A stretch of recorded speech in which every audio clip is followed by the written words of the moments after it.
Hey, what do you think of Google? I offer no resistance to helpful assistance. Hey, Google, what do you think of Alexa? Alexa has such a soothing voice. I like it. Hey, Alexa, what do you think of Siri? I like all AIs. Well, that's not helpful. Let's take a closer look at this.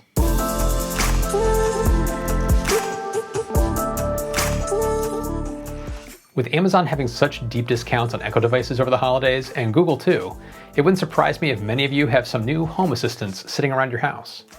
As I mentioned in my last video, I just added Apple's Homepod to my mix, so I now have always-on speakers from Amazon, Google, and Apple in my home. And that got me thinking about the differences between them, the advancements they've made over the past year, and what's to come in the future.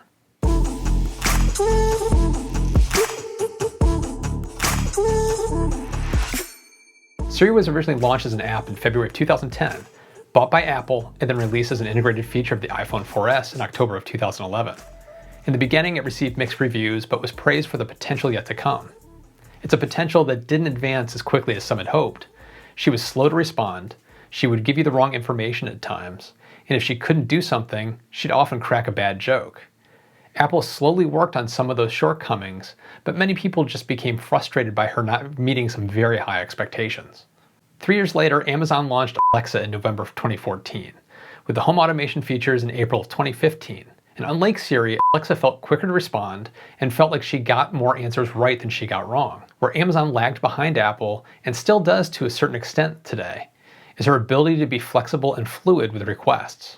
You have to form your commands in a very specific structure for them to work. And finally, the young kid on the block.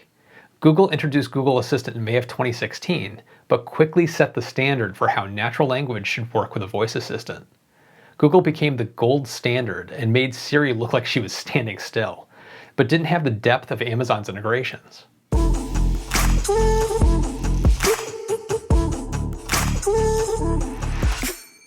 So that brings us to today. The general consensus has been that Google is first, Amazon second, and Apple squarely in third. But it's a little more complicated than that.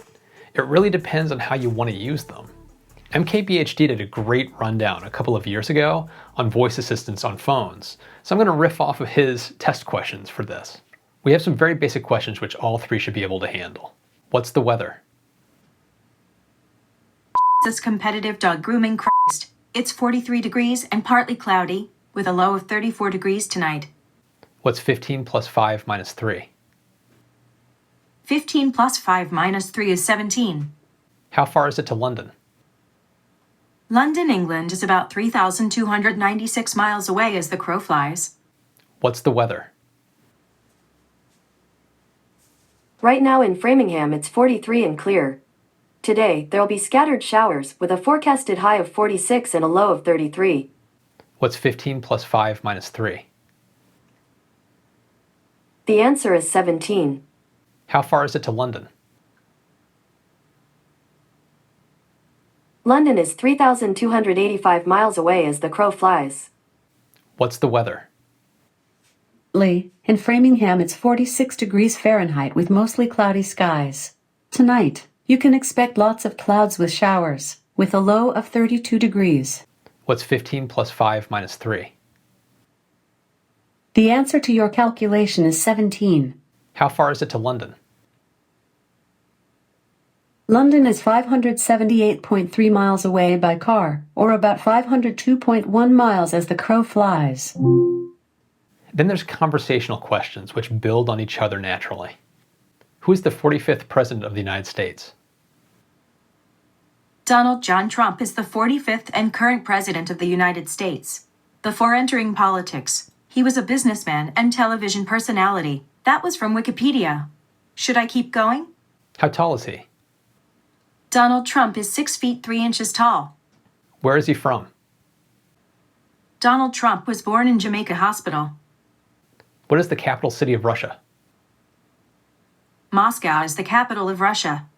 What time is it there? It's 4:25 p.m. Who is the 45th President of the United States? Donald Trump is the 45th President of the United States. How tall is he? He's 6 feet 3 inches tall. Where is he from?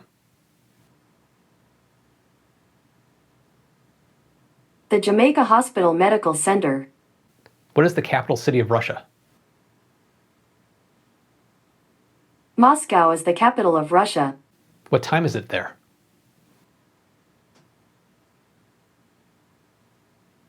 The time in Moscow, Russia is 12:30 a.m. on Saturday. Who is the 45th President of the United States? The 45th U.S. President is Donald Trump. How tall is he? Donald Trump is 6 feet 2 inches tall. Where is he from? Donald Trump was born in New York, New York. What is the capital city of Russia? Russia's capital city is Moscow. What time is it there? The time in Moscow is 12:36 a.m. on Saturday. And of course, with smart home speakers, there's music. Play Daft Punk, Get Lucky. Here's Get Lucky by Daft Punk. What's the song that goes like the legend of a phoenix? It's Get Lucky, featuring Pharrell Williams and Nile Rodgers. Daft Punk remix by Daft Punk. Play Daft Punk, Get Lucky. That song's only available for Google Play Music subscribers. But try this Google Play Music Get Lucky station. What's the song that goes like the legend of a phoenix? I did a web search and found this song, Get Lucky. Play Daft Punk, Get Lucky. Playing Get Lucky from your library. What's the song that goes like the legend of a phoenix? I can't find Get Lucky by Get Lucky, featuring Pharrell Williams. And then there's home automation. Turn off the den lights. Set the home temperature to 70. Communicating. Okay, I'm increasing the temperature from 68 degrees to 70 degrees. Turn off the den lights. Okay, turning 6 lights off. Set the home temperature to 70.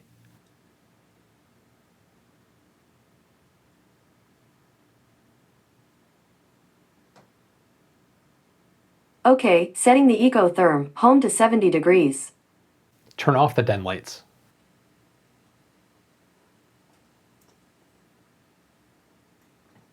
Set the home temperature to 70.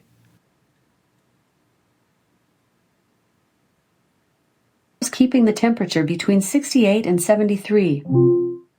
All three handle the basics well, but there's a big difference when it comes to integrated services. When it comes to music, Amazon offers the ability to use Amazon Music, Apple Music, Spotify, Deezer, Tidal, Vivo, Pandora, SiriusXM, iHeartRadio, TuneIn, and Gimme. Google supports Google Play Music, YouTube Music, Spotify, Pandora, and Deezer.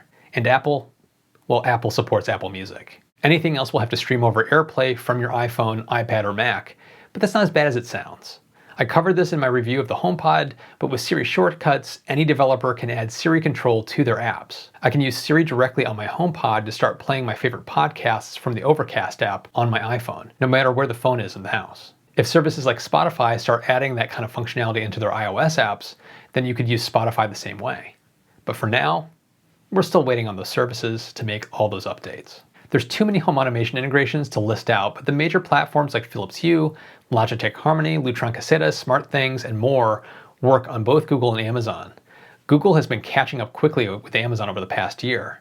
Apple is the one that's lagging behind with its HomeKit support. That's starting to change since Apple loosened up their HomeKit requirements in 2017 to get more developers on board. Previously, Apple required a special authentication chip included in all hardware, but now it's handled through software. The change has allowed some manufacturers to retroactively add HomeKit to existing devices, which has helped to spur the growth. And if you're comfortable running a little code, you can install an open source project called Homebridge, which will run on something like a Raspberry Pi or any other computer, and it will allow you to integrate pretty much any device into HomeKit, like a Logitech Harmony remote control.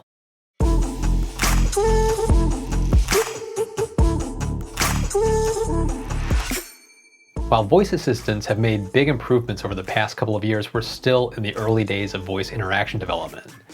Conversational computing will never replace our current forms of computer use, but they can augment it and add new interactions that previously weren't possible. It's hard to watch Star Trek or Tony Stark talking to Jarvis in the Marvel movies and not wish you had a personal assistant like that. What we have today is a long ways off from that, but it can still be very useful. The YouTube channel TechAlter has a good video on Is Voice the Future of Computing, which I recommend giving a watch, and I'll include a link in the description. In that video, he makes a great distinction between the strengths and weaknesses of voice, phone, and traditional computers. He points out that voice is great for quick convenience, but lacks context and is essentially a one-way form of communication. You ask, it responds. You can't have a simultaneous communication like you can with a device that has a screen. You have to take the information in the order that's given to you from the device. You can't scan, jump around, or prioritize what you want first. Again, interesting video and worth a watch. But I'd add another big point, and that's discoverability. Users usually have affordances with real-world objects or software that hints as to how that thing is meant to be used. A simple example would be a web page where you see the content getting cut off at the bottom. This hints that there's more to be seen below, and you'll instinctively swipe or scroll the window to see what else is down there. On these audio-only voice assistants, there are no good affordances on how it's meant to be used. So when someone tries to ask a voice assistant to blindly do something in the hopes that it can actually do it, and the request fails, it's incredibly frustrating. The result is that most people will probably give up and stick to what they know works for sure. As companies figure out these usability issues, come up with ways to hint at features and gently train us on how to use these voice assistants, they'll become more and more essential in our daily lives. Reminding us of appointments as we're getting ready for work, or as Google demonstrated in Google I/O last year, the ability to actually schedule and make appointments for you over the phone. So how can I help you? Hi, I'm calling to book a women's haircut for a client. I'm looking for something on May 3rd. Sure, give me 1 second. And that leads me to one of the biggest challenges to voice assistants. It's going to be dealing with the creepy factor. Many people got creeped out by Google's demonstration, which on one side is an amazing technical feat, but on the other, seems wrong to have an AI fool people into thinking that they're talking to a real human customer. This is a massive gray area that needs to be navigated carefully for user acceptance, but the technology is clearly evolving quickly and will be very, very useful.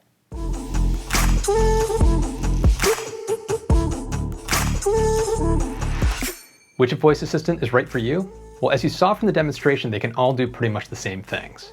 Siri and Google are more natural to talk to, but they all have the same core skills and abilities. Alexa is no slouch and has the largest set of skills and integrations of the three. Based on where things stand today, my recommendation would probably be Alexa for someone who's all in on home automation, as well as wanting the most flexibility for their music streaming services. But if you're all in on Google and their music streaming services, a Google Home is obviously the perfect fit, and still gets you a solid list of home automation integrations. And if you're pretty much an all Apple household and use Apple Music, then the HomePod is a great choice and one of the best sounding smart speakers that you can buy. And one final piece that everyone needs to consider, trust. Which of these companies do you trust with your personal data and security? These are always on listening devices which record and transmit your voice requests somewhere when the trigger words have been called. There's a quid pro quo happening where you agree to give up a little bit of privacy so companies like Google and Amazon can create advertising profiles based on the data it gleans from your use of the product. And in return, you get to use products that offer you value for free. There's nothing wrong with this business model, but you have to do your research and go in with your eyes open. Of the three, Amazon has had a few recent lapses and data breaches that cast some doubt on how they're handling user data. The same goes for Google. Apple is one of the best positioned to protect your data at the moment, and they use this as a major selling point for all of their products. Siri anonymizes and encrypts everything you ask it. Apple can't associate any data it collects back to a specific account, which makes that type of data completely useless to an ad network-driven company like Amazon or Google. If you want voice control features with as much privacy as you can get, Apple is the best option at the moment. But for straight up voice features, you really can't go wrong when it comes to the core functionality on any of these. But just make sure you're selecting a platform that supports all of the major services that you like to use and that you trust with your personal data. If you liked the video, be sure to give a thumbs up and comment below on what voice assistants you use, or if you don't use one, why. I've included Amazon affiliate links in the description for some of the things I've talked about. Clicking on those links doesn't cost you anything extra, but it helps to support the channel through your purchases on Amazon. And if you haven't already, consider subscribing and hitting the notification bell to get alerts when I post new videos. And as always, thanks so much for watching, and I'll see you in the next one.